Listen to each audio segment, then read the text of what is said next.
There are fewer than 30 men in the world qualified to drive Formula One. A mere half dozen, perhaps, to win. At this moment, I'm inclined to think you're not one of them.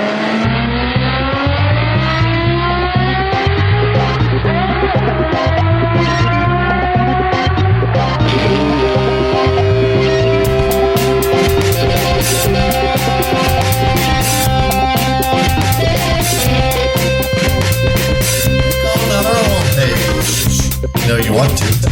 Keep up the good work, and there you have it. There you go.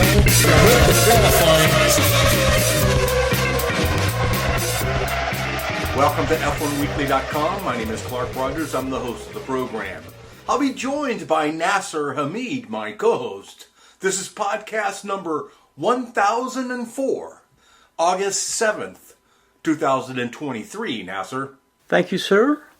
I say drivers are enjoying their summer break in shorts. Indy cars racing on bridge over troubled waters. Penske and Porsche win in Wisconsin. We shall explain gladly. Back to you, Chief. Thank you, Nasser. On today's program, Toto falls off his bicycle. Leclerc signs a new contract with Ferrari. So many rumors about Sainz, about Hülkenberg, about LCH, about Fernando. What does it all mean? And this week's special interview from the archives, the dusty cobwebs of history.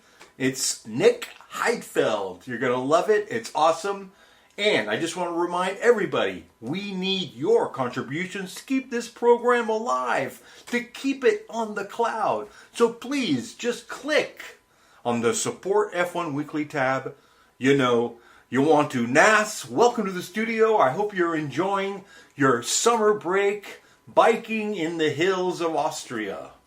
Yes, sir. I am having a great time. I am hanging out these days in beautiful Frederick, MD, and in 2 weeks I'll be flying to Cali to see the charming face of the host of F1 Weekly. So it's all positive. How are things on the left coast?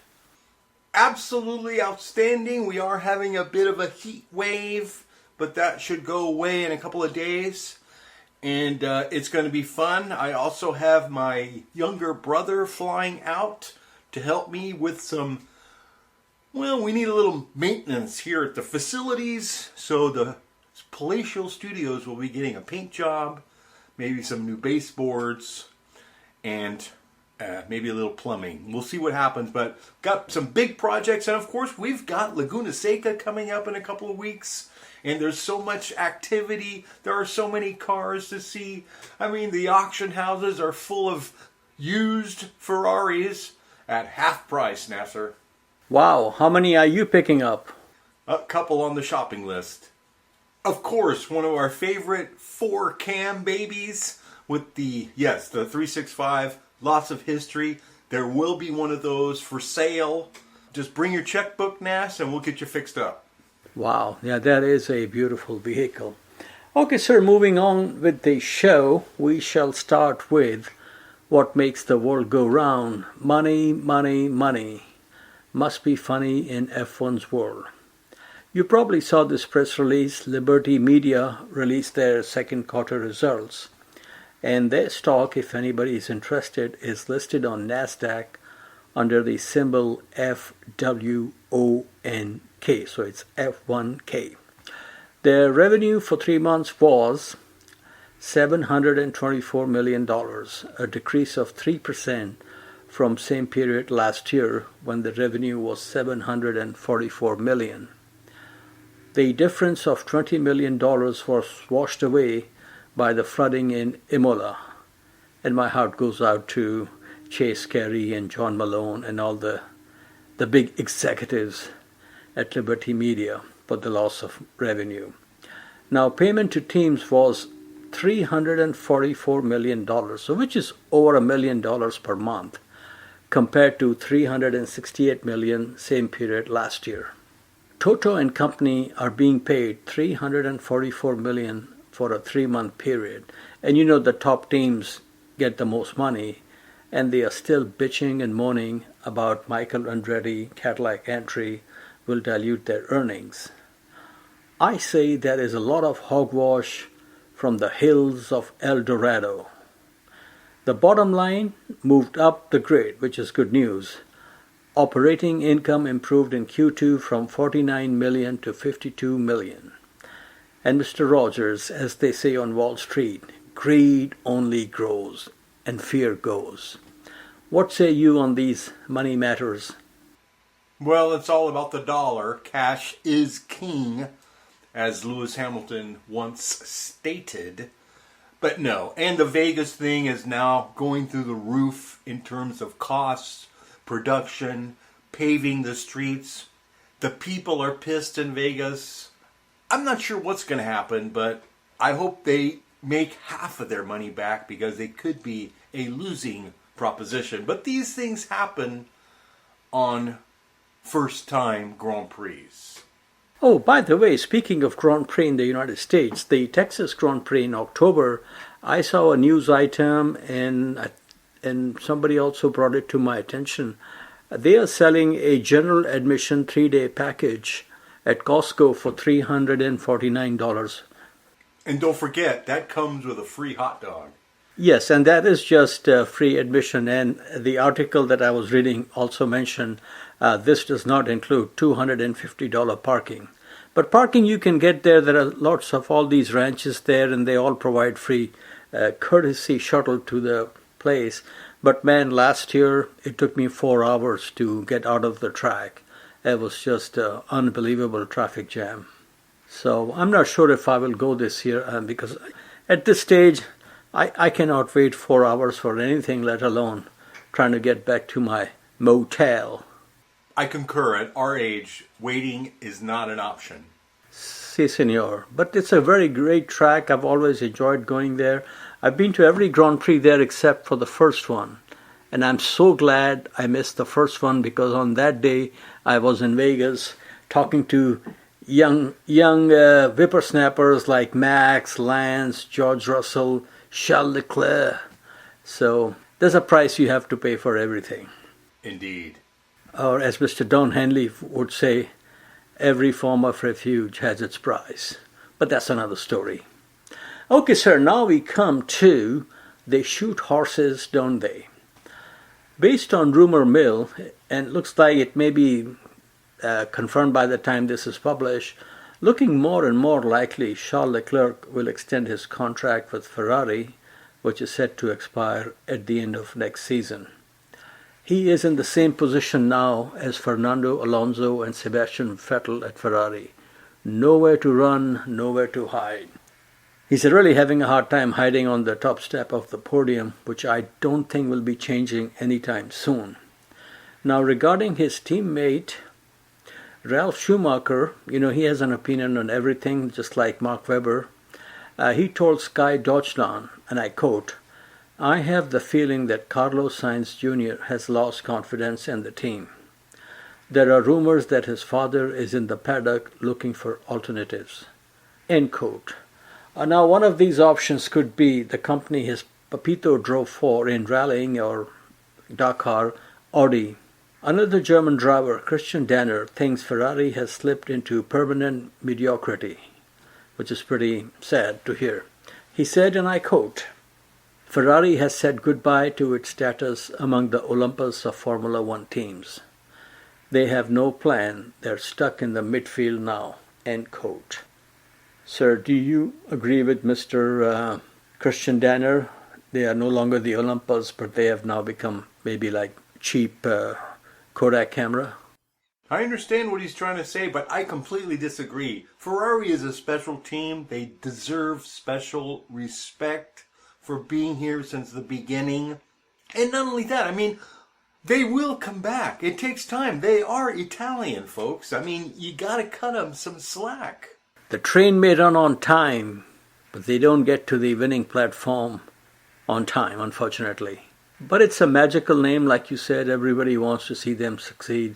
Yeah, they do disappear from top-level Formula One competition for years and years, and then they finally reach the winning platform. So we'll see how that goes. But talking of winning and top step of the platform, there is, silence, all quiet on the eastern, western, northern, southern fronts in Formula One. Any possibility any other team might win a race this season, or what is remaining of it? Not a chance unless something weird happens. Attendance at the DNF chapel has been overwhelming. Everybody's going, and I'm telling you, this Verstappen guy has got this all buttoned up for a couple more years, and that's just the way it is. I mean, we're only halfway through the season. Look how many points this guy's got. It's unbelievable. So it's going to be tough on a number of people. Once again, timing. When you become a dominant team, and you're not on that dominant team, you hope that that dominator doesn't do it for too long, sort of like LCH from 14 to 2021.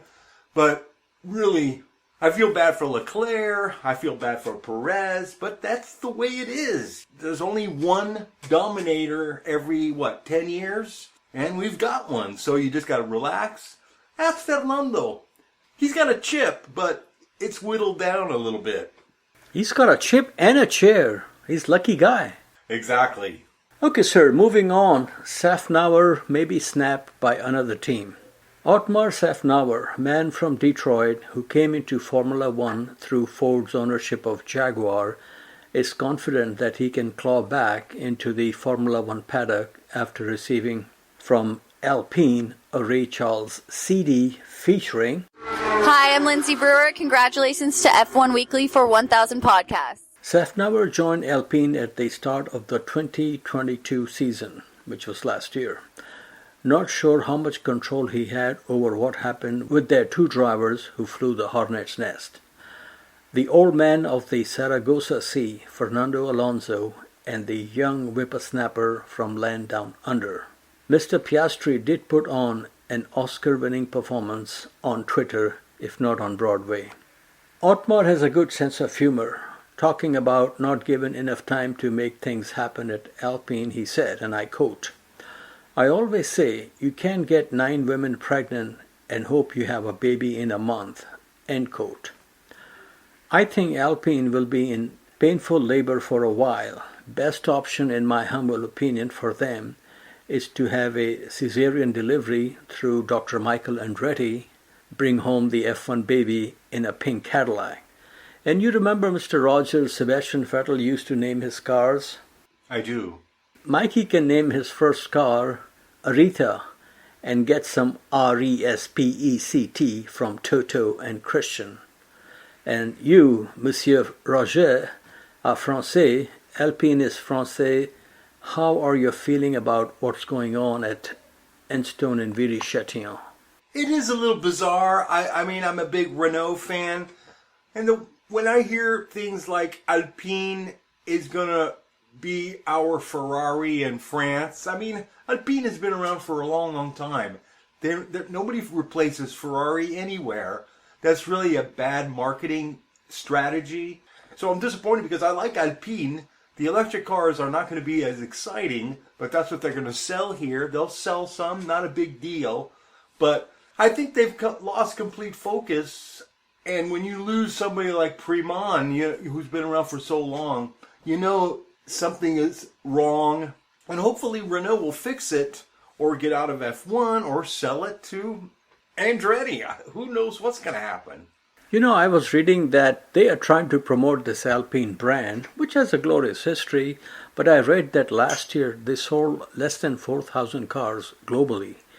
And if they're going to try to break in the US market, 4,000 is a very small number just in the US market.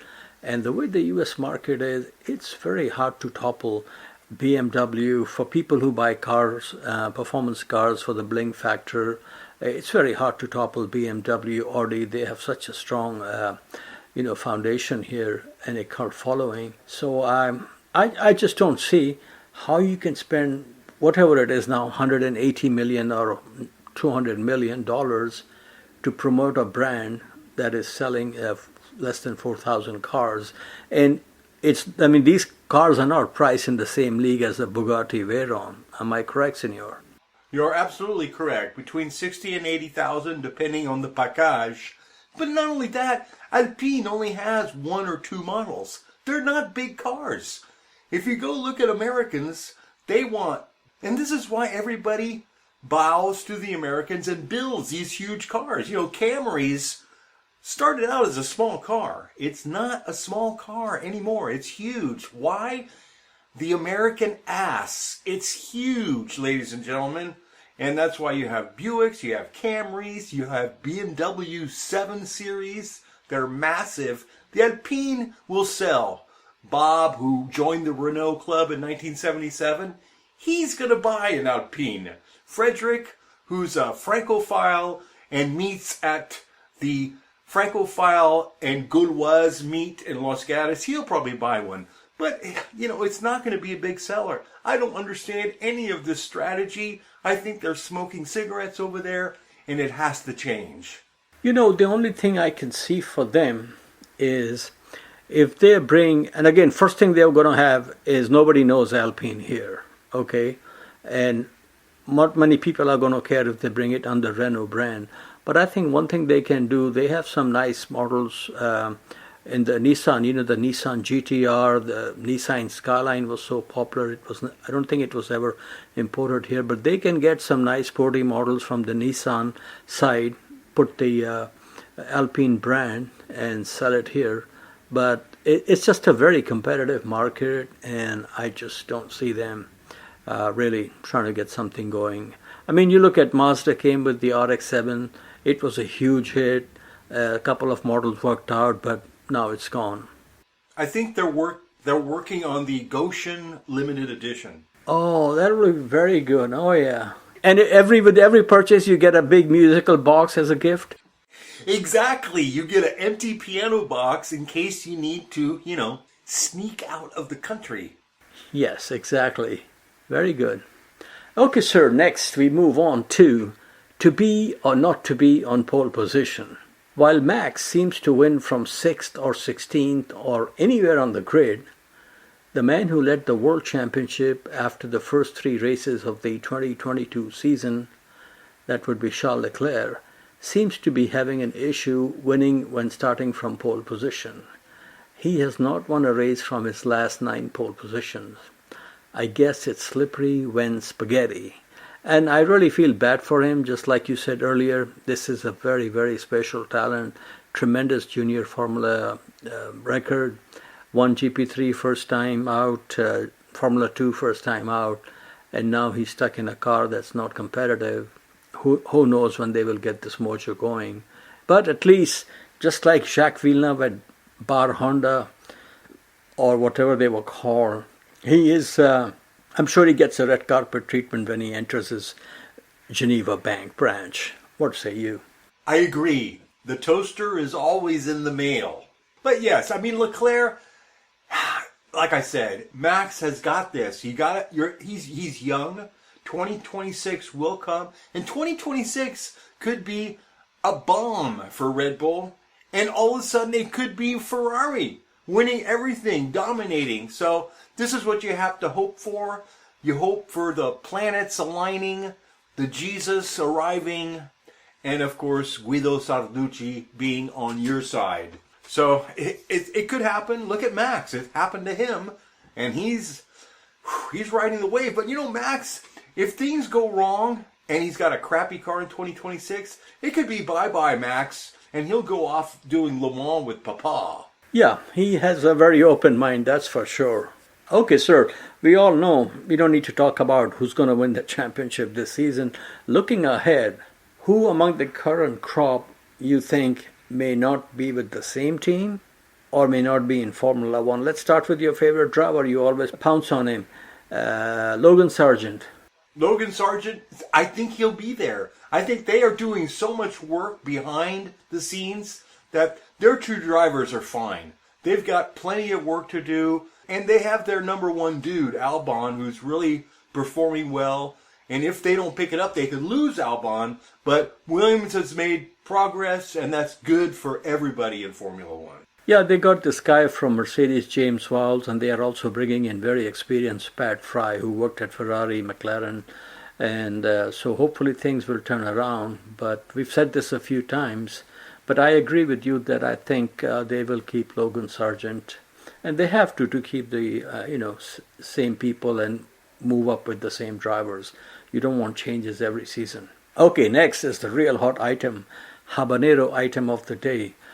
Checo Perez, Sergio Perez, will he be in Red Bull next season? What say you? I think he will be, but there's so many rumors. I don't see Daniel Ricciardo going to Red Bull and being a number 2, because that's why he quit Red Bull in the first place. Max Verstappen is still not going to be catchable. I don't care how good Ricciardo is. Folks, Max is on another level. And not only that, but Perez could turn out to be a better match for the Red Bull than Danny. But on the other hand, there's rumors that the RB19 is going to be at AlphaTauri. That could be called something completely different. If they get the RB19, then they might have, a competitive package. So who knows what's going on? I don't trust any of these rumors. I mean, they saw Hulkenberg buying a Coke in the Red Bull paddock, and all of a sudden, boy, there's rumors flying. Yes, and you talked about the sponsor. I also heard that they will use the RB19, AlphaTauri, that is. So that means they will have a car faster than Ferrari next year. The big rumor is that this German company, clothing company, Hugo Boss, a long-time sponsor at McLaren and Mika Hakkinen, that the team will become Hugo Boss Bulls or something like that. And this is a very, very strong rumor, and it's coming from Germany, from very well-established publication. So I will not be surprised if that happens, because see what happened.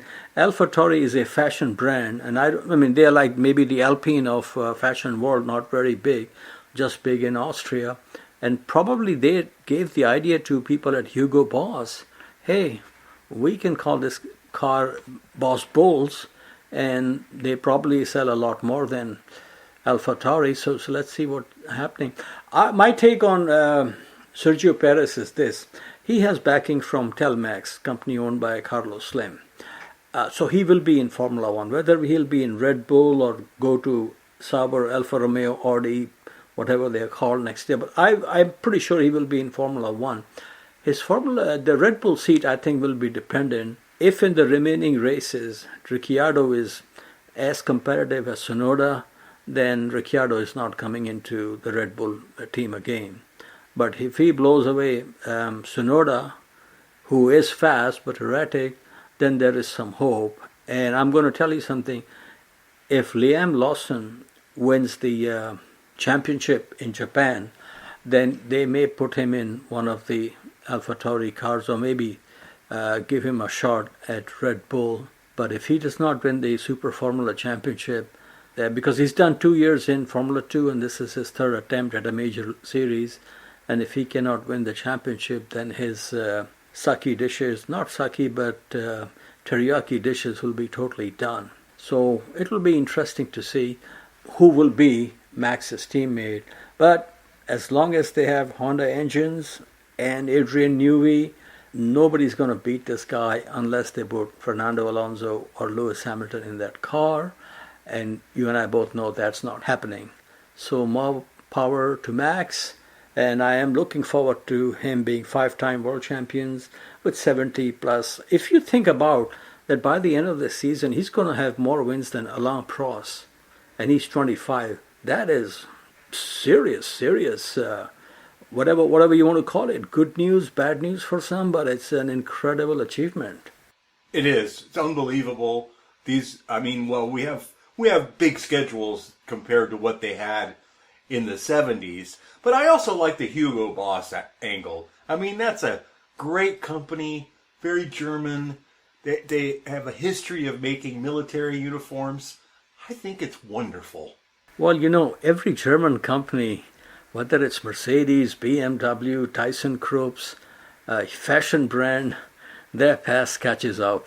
It's sad, but, as they say in German, traurig aber wahr, sad but true. Yeah, but the Hugo Boss uniforms, they did look good, even in the 30s and 40s. You gotta give it to Hugo. He's a great designer. Well, you being a Francais and you saying that they look good, I'm kind of surprised, but I'll take your word for it. Well, let me put it this way. Do you know why the roads in France are lined with trees? Tell me. To give the Germans shade. Oh dear. Oh dear. That's a good one. Gracias. Okay, sir. So shall we take a quick break here, or what shall we do now? I do, since I've done a German joke, I need to take a French break. So we'll be back after this brief message. Okay, now here's the interview from the archives. Nick HEIDFELD.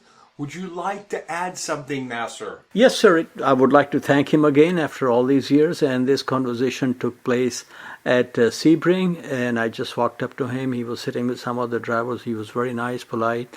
And, what is interesting in this interview, when I asked him about him being at Sauber and Kimi coming and what happened between him and Ron Dennis and Norbert Hogg. So hopefully our listeners will enjoy this conversation, and our podcast is now also available on Downforce Radio in England, so hopefully people will enjoy there also. Thank you. Okay, folks, I'm here at Sebring with Nick HEIDFELD from Mönchengladbach. Nick, nice to meet you. How is the weekend going for you? It's 2.5 hours to go, and unfortunately we had too many problems. We are many laps down. As you can see here, not the listeners, but all 3 drivers are here, so there's nobody driving out there. We might get out in the end for the last 1.5 hours or so. Just check if the car's okay. How do you find the circuit? It's an old airport. Is it very bumpy? I love it. I've been here before, and yes, it is bumpy, but it's drivable. There are other circuits in Europe. Portimao, for example, there are not many bumps, but there's 1 or 2 bumps. When you go over them, you think your back will break. Here is obviously bumpy, but it's part of the circuit. It makes the circuit, and it's very enjoyable. Now, you've raced here in Formula One also. How do you find the American racing scene compared to Europe? I love it here. This is why I'm here. After F1, I didn't imagine that it would be so cool to drive here. But after I joined Rebellion, we did a few years here. We've been to Laguna Seca, to Sebring, Petit Le Mans, and in the back of my mind, I was always looking forward and hoping to come back. And then for this year, Rebellion decided to do WEC and some races here in the US, and I was all in to do the races over here. And luckily, I had the chance to come over and do not many, but a couple of races. Now, talking of Laguna Seca, how thrilling is going through the corkscrew? I've been there once and it was amazing, but what I found even nicer is that the circuit as a whole is fantastic. Everybody speaks about corkscrew. It's a special corner or a special complex, but all the rest of the circuit is amazing as well. A lot of up and down. It's got a very nice flow, and it was one of the coolest races I've ever done. And have you had some time to travel in California? No, not yet. Maybe this summer I will go with the family, come to the US and spend a bit more time, and maybe then I have some time. Okay, now, last 20 years have been very good for German motorsports. What got you interested in racing? Was there interest in the family? Yes, my father was into motorsport. He did a bit of go-karts himself, but just as a hobby, and he liked motorcycle driving, so he likes motorsport, and this is how I got into it. Actually, when I was 4.5 years, my 2 brothers, I'm the middle one, got a little motorbike as a Christmas present, and this is how the motorsport stuff started. I had 2 accidents in motocross, and then my mother said this is too dangerous, and then we had a little break and then started karting when I was 8.5. Now, you won championships in Formula Ford, Formula 3 and Formula 3000. Which series played the most important part in improving you as a racing driver? I think Formula 3. Formula 3 nowadays, but also back then, is already very, very professional. From the drivers, from the teams, from how you have to perform to succeed, from the level of engineering. And I think if you make it in Formula 3, if you're very successful there, as a young kid, you dream that you can make your hobby into your job. it is still, this is the thing most of us love most. And if you can do this as your job, earn money and do what you love most, that's fantastic. And this is what I thought about Formula 3. If you make it there, you have a chance. Okay. Now, in Formula 3000, you raced against Montoya, and Raikkonen was your teammate in Formula 1. You've raced against both of these people. Between the two, who had the most talent? Difficult to say because Montoya was not my teammate. So I cannot say. I think most people would say naturally that Montoya is more gifted, but I'm not sure. He definitely is. He goes in a car, he has very good car control, but both of them are amazing drivers. And even though the season where I fought with Montoya for the Formula 3000 championship, we had a lot of close fights and didn't really get on very well. But this, for me, is the season I enjoy most in my motorsport career, because it was such a tense fight, and it was great. And how would you rate Raikkonen as a race pure natural talent against Montoya? I don't want to do that because I didn't drive with both of them in the same team. What I can say about Kimi, because he was my teammate in Sauber, that he impressed me especially with his race pace. From the beginning on, he was very strong in races, and he still is nowadays. He doesn't make many mistakes. He's very consistent and very efficient and good. Did he talk a little bit to you? Yes, of course. We got on very, very well. It was we had a lot of fun. Yeah. He hardly says anything. Anyway, in Formula 1, Alain Prost was your first team boss. What was your experience with him, both on personal and professional basis? I think it was very difficult for him because the team struggled massively. I think in this year, the first year where I joined the team and Formula 1, we had even less points than Minardi, who back then always struggled the most, unfortunately. And I think it was very difficult for Alain to change things around, and you could feel it in his mood. It put pressure on him, and I think even nowadays when I see him, he looks very fit, and he is very fit, and he needs this to level out. I think if he doesn't do sport, he can go quite crazy. But I respect him massively for what he's done in Formula 1, and he's a very special person. Okay. Jean Alesi has been your teammate. Was he the most emotional teammate you ever had? For me, he was the one that was most different in the car and outside the car. He was a very nice guy, but I remember very well once in Austria we had a race together where actually he was instructed not to overtake me because he still had to do one stop and I already stopped, and we had a good chance to maybe score some points, and he tried to overtake me and we both crashed out, which from my perspective was clearly his mistake, and he made a big mess and fuss about it. And then to the contrary, in France, when we had a race in Manicourt, I fucked up and I crashed into him, and it was my mistake. And it was his home race and in Manicourt, and he could have killed me, in the French press. And he was very nice. He said, yeah, it can happen. And he's a very, very special character. Outside of the car, he's very nice. If he puts the visor down, he becomes a proper racing driver. Okay, now during the 2001 season, you scored more points than Kimi, but McLaren Mercedes took him for the 2002 season. Did you ask Norbert Hogg reason for their decision? Because many people were expecting you to get the seat, and I believe you were part of the Mercedes driver development program.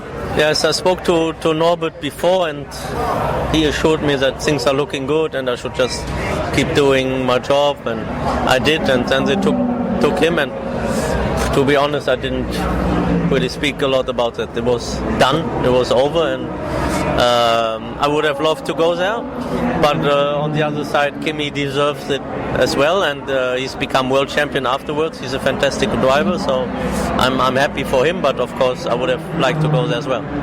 Now, talking of McLaren, they are having a huge problem with, actually more than a huge problem with Honda these days, and there are now talks they may go back to Mercedes. How do you view this situation? I find it tough to see because I did a lot of testing in F1 for McLaren, and for me it's been the best team I've ever worked with. Later on I was with BMW, who were also fantastic, but back in the late 90s when they were winning championships with Heckin, I was testing there, was an amazing team, and to see them struggling now is tough. I want them to, even they didn't take me and they took Kimi, I would like to see them win. Okay, let me get your opinion on Ron Dennis. Once upon a time Kimi said he's a control freak. So I asked one day Martin Brundle, who also drove for McLaren, I asked him if Kimi is correct. He said, no, he's wrong. Ron is ultra, like clean freak. How did you view him in terms of dealing with him? I have the feeling that he didn't like me enough to put me in the car. But he's the best team boss I've ever had. Of course, he's special, but to be successful in such an environment, there are not many people successful. You need to be special in a certain way. And what I did like is that the team was fantastically organized, but it was not like it was seen from the outside, like everything was sterile and there was no fun, and it was not like that. The organization was perfect, but being with the guys, with the mechanics, with the engineers, we had a lot of fun. It was a fantastic environment. Now, BMW Sauber's only win came in Canada, and this went to your teammate Robert Kubica. Oh, it could have been yours also. Any thoughts at that time that the team wanted him to get the victory? They're out of racing, so you can say now. Silence is golden? Yes, don't want to speak about it. Okay, no problem, I understand. Okay, you have 13 podium finishes in Formula One. That's a matter of great accomplishment. How do you look at it? Is that a source of pride or frustration that victory did not come your way? Well, you have to be sort of happy with what you achieve, and you have to pinch yourself. Yeah. I've achieved a lot compared to other people, and I was very lucky compared to other people, but on the other side I didn't come into Formula One to only finish on the podium 13 times. My target was to win races and the championship, so I enjoyed it massively. I'm happy to have been on the podium many times, but I regret that I didn't win races and the championship, of course. If I remember correctly, you had a home pole position, right? Yeah, one. Only pole position came at Nürburgring, yeah. That had to be a great feeling. Yeah, it was fantastic feeling, but I was always the guy that, for me, the show and this stuff was not that important. So a pole position is nice, but I always worked more for the race. Now you're also racing in Formula E.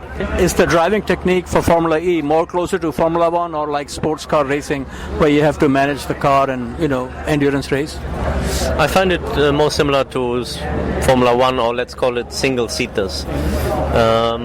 In sports cars, for me the car is moving around a lot more, even though Formula E is relatively heavy. But yeah, it's more like Formula One, but it's not the same. We have don't have slicks.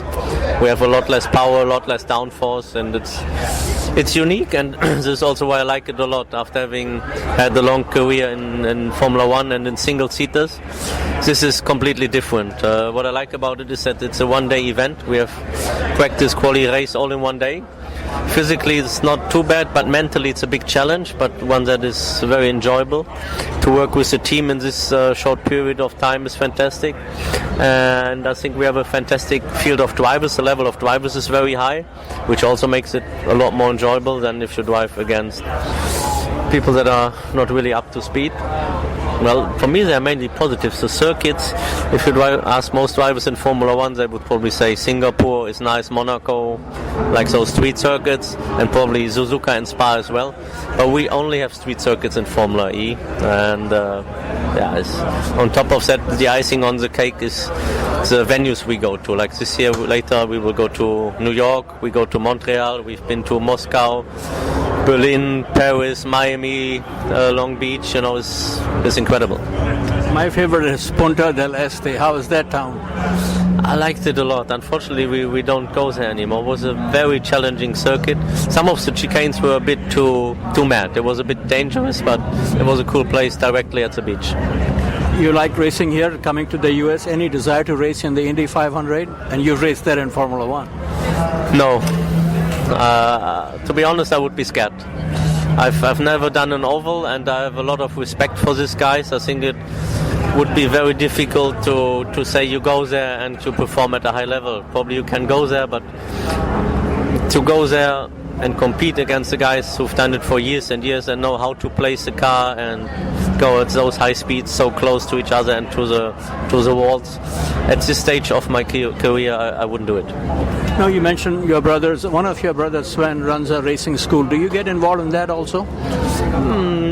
Hardly ever. Sometimes he asks me if there's an event and people are interested in me joining. I come once in a while, but no, not often. But he's doing well. He built it by himself and is going strong now. Now, you're from Mönchengladbach, and I believe Heinz-Harald Frentzen is from that town also. Did you guys know each other growing up? Yes, he's a few years older, so we didn't really race together, but yeah, we knew each other, and especially our fathers knew each other, and yeah. And actually, my younger brother Sven is married to the half sister of Heinz-Harald Frentzen. Oh, wow, very interesting. Now, when you were coming through the system, I know you were in the Mercedes program, Mercedes McLaren. Were you managing your own contracts, or did you have a manager? No, I did have a manager that helped me. Okay. Yeah, because Sebastian Vettel likes to say, I don't need a manager, I can get to the track on my own. Realistically, how important is a good manager, especially if you're coming through the system? I think Seb is doing a fantastic job, and he can do it, but you need to be able to judge yourself well enough. I think for me it was the right step to take a manager. For me, it worked better with a manager than without. Nowadays I do things by myself. So everybody has to judge for himself, and not like also as a racing driver. You cannot say, okay, Senna is my idol, I will be like him. It's not working. You have to look at your strengths, at your weaknesses, and just try and get the best out of it. Any of your kids interested in becoming a racing driver? I got 3 kids, and maybe the smallest one, but he's still quite young, and let's see. Now, your fellow German Nico Rosberg retired, a few days after winning the championship. Did that surprise you? Yeah, it surprised me a lot. I didn't follow F1 very closely anymore, but of course I follow it, and that was a huge surprise. But in hindsight, it is understandable, and I think it's a very brave decision and shows that he's got a very strong character. Great. Okay, I really appreciate your time. Will you please give a message to our listeners? We have listeners all over the world. Hi, I'm Nick HEIDFELD, and I hope you enjoyed my interview with F1Weekly. Have a good time. Nick, thanks for joining F1Weekly.com. And real quickly, Nas, I got to get to 50 words from the F1 Weekly Forum Familia. Okay, sir. Okay, Cosmos says, inability to pass coupled with everyone having one pit stop strategy produce one of the dullest F1 races in recent memory. Fact that there hasn't been one reply to this thread 10 hours after the race speaks volumes. Ye says, indeed, I lost an hour's sleep because our clocks went forward and I wasted 2 hours watching this at 5 a.m. The only ray of light might be that Mercedes have lost some edge. Tricky Dick says, well, this race was very boring. I don't think anything decent happened. Leon Bray took a Mercedes strategy stuff up to enable Ferrari to win. Wider tires and revised aero, and the racing result is still the same. Can't overtake. Hopefully the slower circuits will help. Kemek says, a flyer in the opening laps of Zarco in his debut, followed by awesome battles with Rossi, Dovi, and Vinales. Fantastic race. Oh, F1 was on this weekend? And finally, Kehesin. What with it being the first day of summertime and a race on 6 a.m. local time and 5 a.m. in real money, I had a dilemma about watching it live. Glad I didn't. Vettel overtook Mr. Hamilton following the latter's pit stop and won the end. Well, there you go, Nasser. It looks like a lot of people are not happy with this Grand Prix. At least it's not as happy as we are in the F1 Weekly Palatial Studios. Welcome back to F1Weekly.com. Clark Rogers here, your host. And now, as we spin the globe and go around the world with Motorsports Mondial and the king, the Swami himself, Nasser Hamid. Thank you, sir. And as you know, we all love music here, so we're going to start with Music City, Nashville, Tennessee. Impressive win for young American talent from Jupiter FLA, Kyle Kirkwood in the IndyCar race. And Mr. Roger, just a personal observation. Since my arrival here on a McDonnell Douglas DC-10 in 1985, I rate Kyle Kirkwood as among the top 3 talents made in USA since then. He is from the right coast, the other 2 are from the left coast, and they show it in their attitude, especially the one from SoCal. From Northern California, we have AJ Allmendinger, and he told us when we interviewed him that you and him went to the same school. Well, him and my son went to the same school. I'm an older person, Nasser. Oh, I forgot that. Excusez-moi. Okay, your son. I know, it's my voice and my moisturizer. Okay. So there is some Rogers connection there. Thanks for the correction. Bravo. And from the Southland, we have Stefan Peter Hensel's BFF, the one and only Robbie Gordon.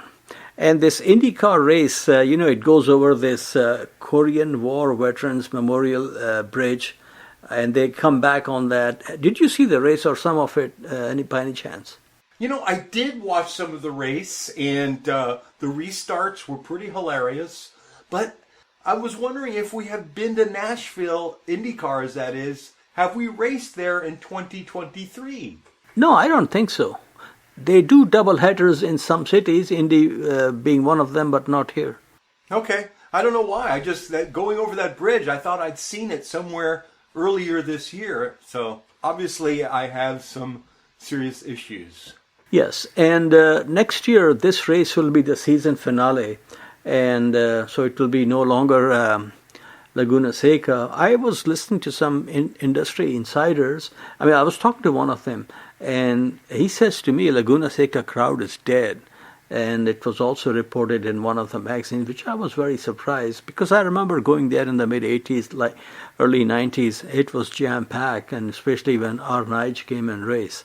So it's very sad to not have too many people there. Well, the biggest problem on the West Coast is we're more savoir-faire, we're more suave, and we're more Formula One kind of people. But there is a crowd there that can go there, and I don't know if it's marketing or it's a distance from San Ho and San Francisco. But what a beautiful track and what a fantastic part of the country. Pebble Beach, Monterey, hello. It's the best. Yeah. Okay, sir, from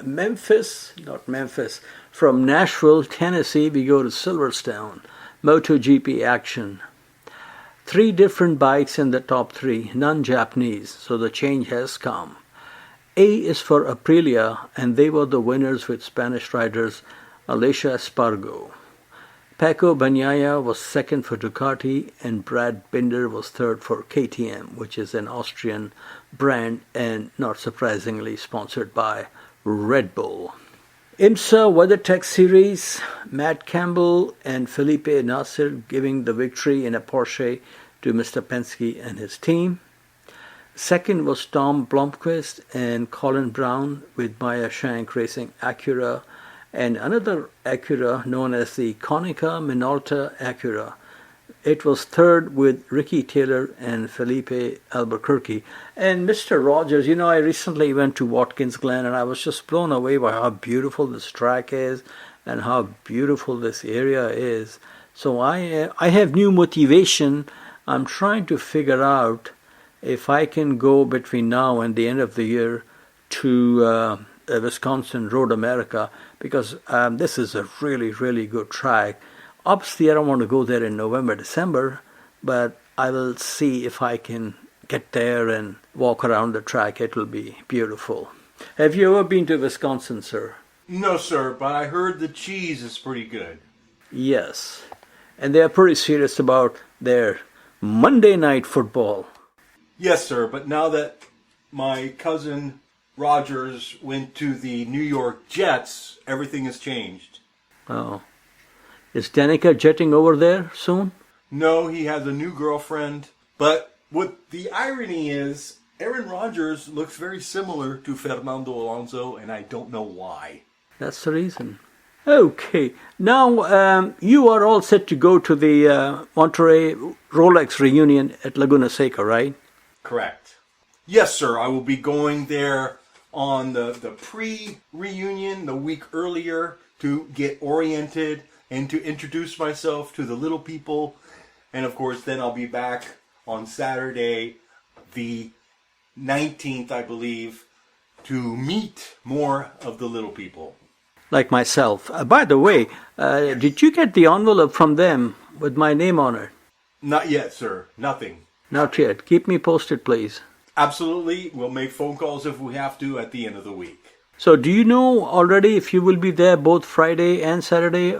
Because I think there's no action on Sunday. Is that correct? Correct. Now they're trying to work with Pebble Beach to get more people to maybe experience Pebble Beach. So Sunday's dead, and then they do I almost wanted to say the Pikes Peak Hill Climb, but it's not that. It's the Corkscrew Hill Climb on Mondays at Laguna Seca, which is a nice quiet day while people are traveling back to their homes. But the whole weekend is going to be fantastic, folks. Everybody, come on down. Email me. I'll meet up with you. We'll share a hot dog, and it'll be on me. Gracias. So you're there both Friday and Saturday? No, I can't do 2 days in a row, simply because the body has to have a recuperation period. Okay, so what day? Do you know what day you'll be there? I'll be there on Saturday, the 19th, and I'll be there a week earlier for the pre-reunion. But there are other things to do. I mean, we've got Bonhams. We have R.M. Sotheby's. We have Meekin. I mean, there's so many auction houses, and there's so many used Ferraris to be had. So there's a lot of stuff to look at. The vintages are everywhere. And you could catch me at Bonham's. I'll be right there next door to the Quail. Probably on Thursday, the 17th. I'll also be at Sotheby's with the official F1 Weekly photographer, Dan Gentile, Esquire. Yes, it's going to be a busy week, Nath. You know that. Okay, good. Yeah, I'm looking forward to meeting Mr. Rogers again. And we go from there. Okay, Mr. Rogers, moving on, we have, summer break is here. So today we will look at seasons in the sun. A look at where we are in major championships. Okay? So we will start with Formula One. Lance Stroll will be the Terry Jacks of the week, singing, "Papa, please pray for me. I was the fast sheep of the family till you brought in Alonso." And Jos the Boss is the Del Shannon of the week, singing "My Little Runaway." The Dutch max speed train is stopping only at the winning platform these days, setting new standards and records. He is leading the championship with 314 points. That is 125 points more than second place, and teammate Sergio Perez on 189 points. Red Bull leads the Constructors' Championship with 503 points. Their utter domination has put the competition in the caboose. They are at a different gauge and station as number 2 team Mercedes is on 247 points. Gap of 256 points, which brings us to Question of the Day, sponsored by FBI's lie detector test. Did somebody say, "My team don't make mistakes"? Do you remember that? Woo! Doggy of the doggies. Well, this is what happens when you say things like that. But it is pretty funny. We all reflect. We all say dumb things occasionally in our lives. But yes. You know, I am very surprised. I may have missed it, but because I try to watch all the drivers' press conference, which they do, I think, on Thursday, with Tom Clarkson. And other people are also there that ask questions. I am surprised, at least I'm not aware of that some journalist asking Lewis about this statement, because, that's what journalists like to do, poke somebody and see what the reaction is. But, I'll tell you something. If you do this one time too many, then you get the treatment that Ted Kravitz was getting from Red Bull, if you know what I mean. Exactly. Yeah, you start asking questions like that, guess what? All of a sudden you're not invited anymore, and they've locked you out of the food area. So, yeah, you got to be nice, you got to play nice, it's politics, because really the Formula One community, the media, it all travels together and moves around. So yes, you have to be nice to each other, you have to be civilized, but occasionally, maybe we'll get Nasser Hamid in there asking the tough questions. Oh, please. You know what they say, loose lips sink ships. Okay, sir, now we come to IndyCar racing. Back in the day, we had Washington crossing the Delaware. Next season, we may have Palu crossing the pond. Leading the IndyCar championship with Ganassi, but heading to McLaren IndyCar team to be in the brown bags. Alex Palou is rumored to be a driver wanted by 2 Formula One teams, and that's a good dream by his management team. One obvious choice is McLaren. Zach Brown is not going to zap Lando or Oscar to give Senor Palou an opportunity to prove himself, which frankly the driver already had, as he has raced in European theatre before, because he is from there, Viva España. With 4 rounds remaining in the IndyCar season, Palou is leading the championship with 513 points. Man from Tennessee, Joseph Newgarden, is second with 429 points. And all these youngins who are dying to get to Formula One, Palou, Colton Herta, they should look at Lewis and Alonso as a guiding light. If you don't have the best package, you're not going to win. And to go there, Logan Sargent, to be in a back of the bus operation like Guan Yu Zhou, it's very tough to... Now, if these drivers were already half a second faster than drivers in Junior Formula Europe, in European racing, they would already be in Formula One. But they've had their chances, and not saying they are slow drivers or bad drivers, but unfortunately the window of opportunity to get into Formula One is very small. And if you don't grab the bull by the horn, it doesn't have to be red, then it's going to be very, very difficult. But let's see how things pan out. I frankly think that he should not even leave Ganassi. He's winning his second championship with this team in a few years, and he came very close to winning the Indy 500, was finished a couple of years ago. So Chip Ganassi likes a winner, and I think he is well advised to stay there, but that's just my opinion. Okay, so I mentioned that he's leading by this points, and Newgarden is second. Now we come to what used to be known as Rapidos. Today they are called Formula 2. Championship leader is your French homeboy, Sauber driver Theo Pourchaire, with 168 points. This is his second year in the series. Something's fishy and Vesti in Denmark. Longtime championship leader Frederick Vesti is a Mercedes junior and now second in the points on 156. He is aiming to be the first Danish driver to win F1's feeder series since the days of Formula 3000. Now, Kevin Magnussen, K-Mag, did win World Series by Renault. That was a serious series, but that was a wee bit below GP2. Now we come to Formula 3. Championship leader is Brazilian Gabriel Bortoleto with 144 points. Second is Paul Aron from Estonia on 106 points. Only 1 round remain at Monza. Things are looking very good for Bortoleto unless he does the McLaren 2007 Interlagos Samba. So we'll see how that goes. I think he'll take the championship. Next, MotoGP, Francesco Pecco Bagnaia leads the championship for Ducati with 214 points. Second is Spanish rider Jorge Martin, 173 points. Third is Valentino Rossi's team rider Marco Bezzecchi and his fellow Paisan on 167 points. WRC Kalle Rovanperä from Finlandia is the championship leader with 170 points. Elvin Evans from UK is second with 145, and both of these youths are Toyota drivers. Speaking of Toyota, Toyota trio of Sebastian Buemi, Brendan Hartley, and Ryo Hirakawa leads the WEC championship with 107 points at this stage.